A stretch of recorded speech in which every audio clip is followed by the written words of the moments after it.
Hey, in this week's Pivot and Profit, I want to ask you, is social media really social? Because think about it. When I look around at Google Plus One, which everyone's comparing to social media, Facebook, Twitter, these are the tools that we assume, let's say, are social. And they're dominated by the 10% of people who actually comment, post, participate, who are either creative, want to get noticed, or have something to say.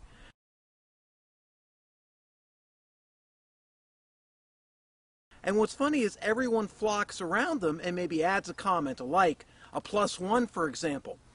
But it's still another extension of the stage.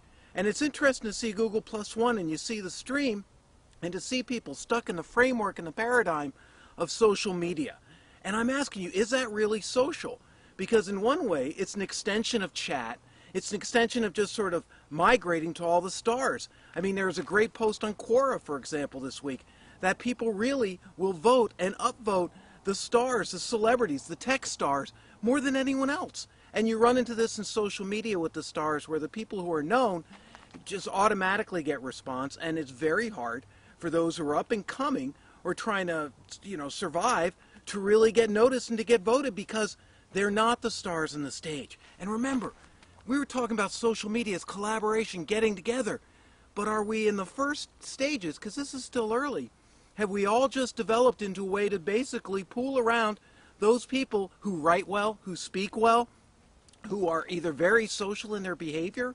It's a really interesting thing.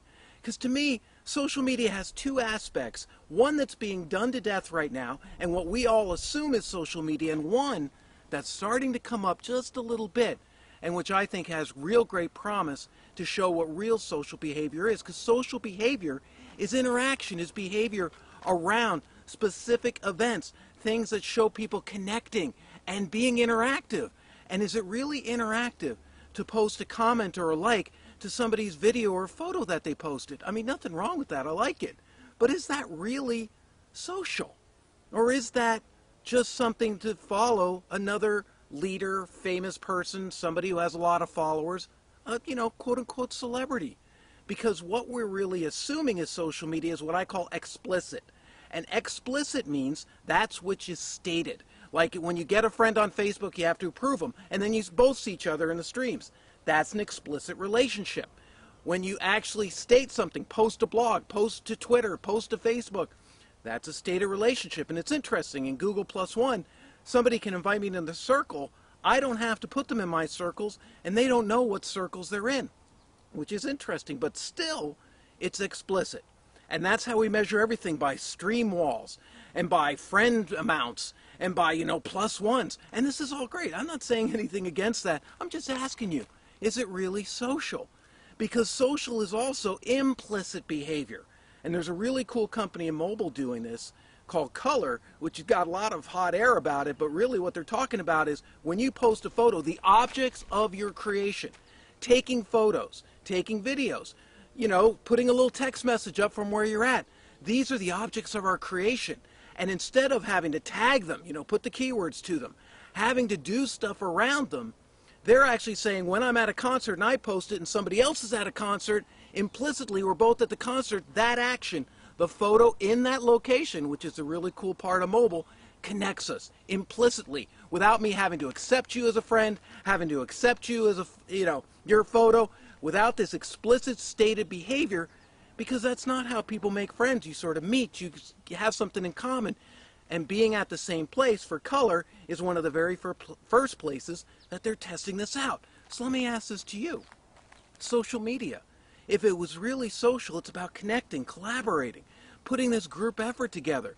But if 10% really are the contributors and 90% are the lurkers, and everyone complains about that, is that, not only is that social, but is that normally human behavior? I mean, if you went to a big party and there were 10% of the people talking and the whole room was a bunch of people stalking around watching them, that's what you get online. Because online, it's not synchronous, it's not live, it's not at the same time, it's asynchronous. It's at a different time, it's whenever it fits into your schedule.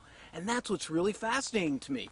It is social, obviously, but is social media really social? And can we, with mobile, and the use of proximity, not just in location, but also in our interests, in the data that we share actually serving us rather than serving advertisers. And that's what I think actually, in my one take of Google Plus One, is something they're trying to do, is that by your photos, your locations, your keywords, this aggregate behavior creates implicit relationships. You may be interested in genealogy. You may be interested in sports in a specific team like I am. I'm a Boston Red Sox fan. That's a natural bond. That's an implicit relationship that I have with anybody who follows that team for as long as I have. Now, this isn't to say social media is garbage at all. I love social media. But is it really social? And the implicit behavior, can people in social media stop just using the explicit, the streams, the posts, the creative part, and start using the actions and the objects to build a universe around that person? Because when you're in the real world, those implicit relationships that you don't really state, you just live, the things you're connected to, your interests, these are implicit.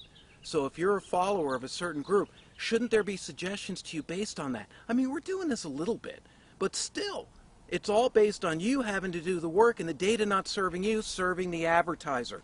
And the real switch in social media is going to come when the data serves the user, because at the end, you're at the center of the universe. And the more I know about you, and the more that I learn about you, the better I can serve you and provide stuff and suggest things to you implicitly.